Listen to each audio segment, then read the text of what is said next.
뉴스 파이팅이 여는 오늘 아침 가장 뜨거운 뉴스가 왔습니다. 뉴스 왓 우영.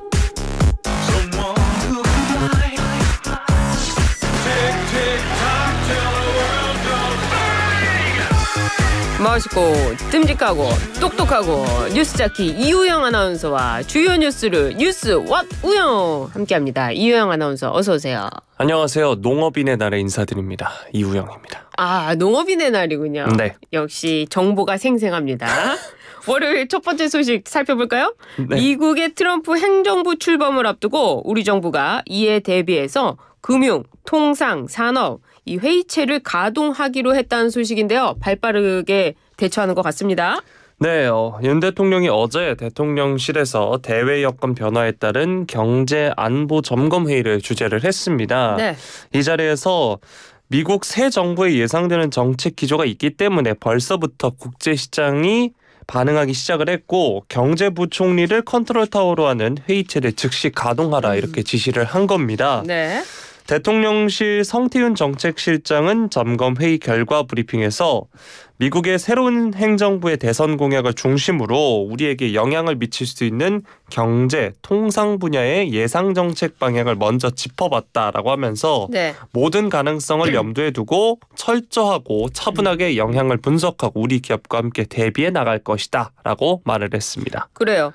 그중에 특히 트럼프 정부의 관세 정책과 관련해서 불안 요소가 좀 있지 않습니까? 어떻습니까? 네, 트럼프 당선인이 이제 대선 기간에도 미국 내 생산을 장려하기 위해 중국산 수입품에 60% 이상의 관세를 또 중국 외 국가에서 들여오는 수입품에는 10에서 20%의 관세를 부과하겠다고 공약을 한 바 있습니다. 네. 대통령실 고위 관계자는 기자들과 만난 자리에서 미국 내 경제 전문가 그리고 공화당 내에서도 어떤 방식으로 할 것인지를 두고 여러 논의가 있다면서 모든 가능성을 염두에 두고 우리 기업과 함께 대비하면서 미국 측과 협의해 나가겠다라고 했고요. 또 보편 관세를 부과한다면 미국산 제품에 대해서는 경쟁력이 약화할 수 있지만 네. 관세 부과의 범위와 내용에 따라서는 오히려 기회가 되는 부분도 있을 것으로 생각된다라고 말을 했습니다. 그렇군요. 이 안보 분야에 관해서는 어떤 이야기가 나왔나요? 네, 김태육 국가안보실 1차장이 안보 분야 점검회의 결과 브리핑을 했습니다. 트럼프 2기 행정부의 외교안보를 이끌어갈 백악관 참모진을 포함한 주요 포스트 인선을 완성되기 전에라도 주요 현안별 쟁점을 짚어보고 대비책을 준비해 나갈 것이다 라고 이야기했는데 네. 특히 이 트럼프 당선인의 주한미군 방위비 분담금 인상 요구와 관련해서 바이든 행정부가 마무리한 제12차 한미 방위비 분담 특별협정의 결과는 양국이 치열한 협상을 통해 미국에도 도움이 됐다고 생각하고 우리도 개선했다고 생각하는 결과다. 양국의 호혜적인 이익에 기초한 것이라는 점을 자세하게 설명할 것이다 라고 말했습니다. 그래요.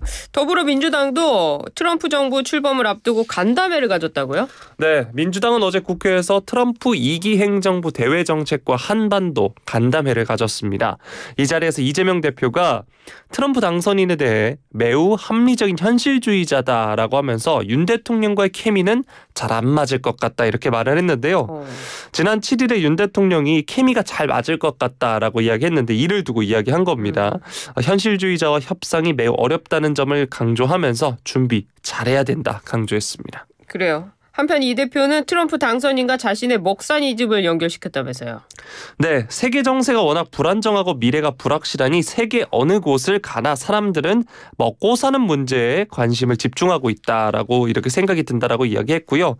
우리 외교가 지금까지의 진영 중심, 가치 중심 편향 외교를 벗어나서 철저하게 국민과 국가의 이익을 중심에 두고 실용적인 접근을 해야 된다 이렇게 주장을 했습니다. 그래요.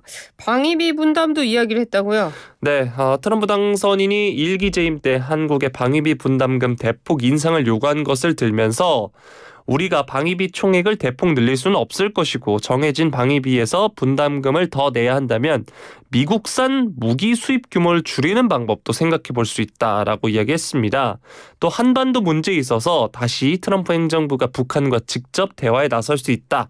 북한도 한국 정부와 굳이 대화할 필요를 느끼지 않을 때 통미 봉남이 현실화할 가능성이 크다라는 점을 지적을 했습니다. 그래요. 이재명 대표 야당 대표인데 트럼프 대통령에 대해서 굉장히 말을 많이 했네요. 알겠습니다. 여야가 이번 주 김건희 여사 특검법과 특별감찰관 추천 문제를 두고 창과 방패의 대결을 벌일 것이다. 일단 민주당이 이번 주 김건희 여사 특검법을 처리할 예정이라고요? 네, 오는 14일 열리는 본회의에서 민주당은 세 번째 김 여사 특검법을 처리할 예정입니다. 특검법이 본회의에 오르면 야당의 수적 우위에 과반 찬성을 얻어서 통과할 가능성이 큰데요. 윤 대통령은 또 이에 대해 제2요구권을 행사할 가능성이 큰 상황입니다. 관건은 제2요구 이후 오는 28일에 본회의에서 이뤄질 것으로 전망되는 재표결 결과인데 재표결의 경우에 제적의원 3분의 2 이상 찬성인데 300명 전원 본회의 출석을 가정을 한다면 무기명 재표결에서 국민의힘 의원 108명 중 이탈표가 얼마나 나오는지에 따라서 결과가 갈리는 겁니다. 네. 지난 첫 번째 특검법 재표결에선 1표 그리고 지난달 4일에 있었던 두 번째 특검법 재표결에선 최소 4표의 이탈표가 나온 것으로 보이는데요. 이번에 세 번째 특검법도 재표결에 붙여진다고 가정을 하면 최근에 이제 국민의힘 내부에서 여권 내부에서 당정 쇄신 움직임 등 이탈표 규모의 변수로 작용할 것이라는 게 대체적인 전망입니다.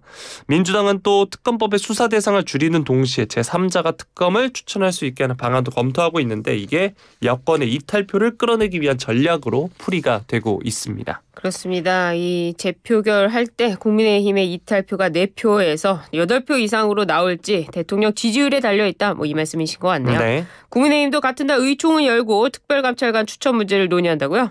네, 마찬가지로 14일에 의총에서 이와 관련된 논의를 한다라고 하는데요. 이 자리에서 김 여사 특검법 반대를 당론으로 정할 가능성 역시 제기가 되고 있습니다. 앞서서 한동훈 대표가 야당의 특검법을 막기 위해선 특별감찰관 후보 추천이 필요하다 여러 차례 강조를 해왔습니다.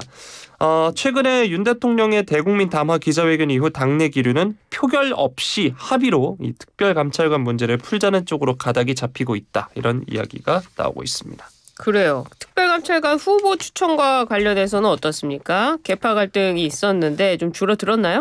일단 친윤계에서도 변화의 기류가 감지가 되고 있습니다. 기류의 변화가 감지가 되고 있는데 친윤계 중진 의원은 특별감찰 대상이자 당사자인 대통령실이 특별감찰관을 임명하라고 요청한다면 당이 굳이 반대할 이유는 없지 않겠느냐라고 말을 했고요.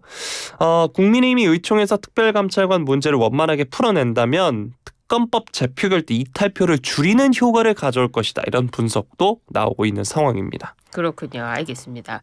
국민의힘 한동훈 대표 행보와 관련된 소식인데요. 여권이 당면한 위기를 돌파하기 위해서 한동훈 대표 국민 눈높이를 앞세우고 있다고요? 네, 앞서서 한 대표가 윤 대통령의 담화 다음 날 대통령께서 현 상황에 대해 사과하고 인적쇄신, 김 여사의 활동 중단, 특별감찰관의 조건 없는 임명에 대해 국민들께 약속했다라고 하면서 이후 대통령 했고요. 또 이후 대통령실은 담화 후속 조치로 외교 순방에 김 여사가 동행하지 않는다 발표를 했고요. 또 김 여사 측근으로 지목된 전 대통령실 정책홍보비서관은 한국관광공사 사장 지원을 철회를 했습니다. 이처럼 윤 대통령의 담화와 추가 조치 등이 이어지는 가운데 한 대표는 이 대통령실을 향해서 추가 요구사항을 내놓기보다는 실천에 방점을 찍는 기류인데요. 앞서서 전해드렸던 오는 14일 열릴 의원총회가 이 실천의 첫 무대로 될 전망입니다. 무대가 될 전망입니다. 그래요. 한동훈 대표가 요청했던 것을 대통령 담화에서 다 이야기를 했고 실제로 강훈 전 홍보비서관은 한국관광공사 사장 지원을 철회했는데 굉장히 빠른 속도가 아니었나 이렇게 생각이 드네요. 여권의 변화와 쇄신을 주문했던 한동훈 대표 최근 야권에 대해서 비판 수위를 올리는 것 같아요.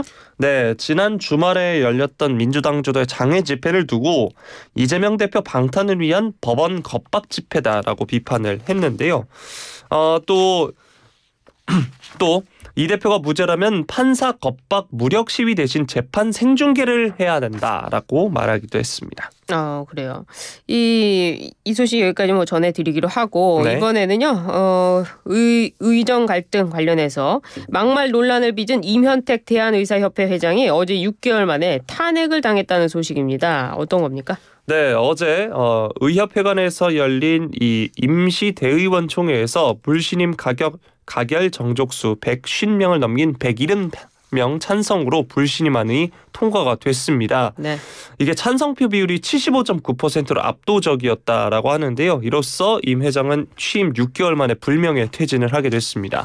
임 회장은 표결에 앞서서 회장 불신임안과 비대위 구성안 상정으로 임시총회가 열리게 된 것에 대해 매우 송구하다라고 하면서 마지막 기회를 한 번 더 주신다면 사적인 자리를 포함해 어떤 상황에서든 언행에 주의하겠다 이렇게 부결을 호소했지만 결국 이제 탄핵을 당하게 됐습니다. 그렇군요. 앞으로 의협은 비상대책위원회 체제로 전환될 것 같은데요. 다음 소식 좀 전해보도록 하겠습니다. 국내 OTT 콘텐츠를 불법으로 스트리밍하던 사이트의 운영자가 붙잡혔다는 소식인데요. 누누TV요? 어떤 겁니까? 누누TV라고 불리는 곳인데 문화체육관광부 저작권범죄과학수사대는 지난 9일 이 누누TV의 운영자를 검거했다라고 밝혔습니다. 또 그가 운영하던 불법 스트리밍 웹사이트 TV위키 또 불법 게시 사이트 웹툰 불법 게시 사이트인 OK툰 사이트도 즉각 폐쇄가 됐는데 지금 이 사이트에 접속을 하면 이 관련된 사항에서 이제 운영자가 검거가 됐고 또 함께 운영 중이던 이 웹사이트에 대해서 압수됐다라고 이제 서비스 중단 사실이 고지가 돼 있습니다. 이게 누누TV가 2021년에 개설이 됐다고 하는데 국내외 유료 OTT 신작 콘텐츠를 불법으로 스트리밍해서 논란이 된 사이트입니다. 그렇군요. 도미니카 공화국에 서버를 두고 있어서 이제 정부 단속을 피해서 도메인 변경 등 수법으로 운영을 지속해 왔다라고 하는데 지난 4월에 이 관련해서 서비스 종료가 선언이 됐다가 또 사흘 뒤에는 누누TV 시즌2라는 이름으로 서비스를 재개하기도 했습니다. 저작권의 문제가 굉장히 큰데 이렇게 하면 안 되겠죠. 알겠습니다. 오늘 뉴스 왔어요. 여기까지 하도록 하겠습니다. 이우영 아나운서와 함께했습니다. 감사합니다. 고맙습니다.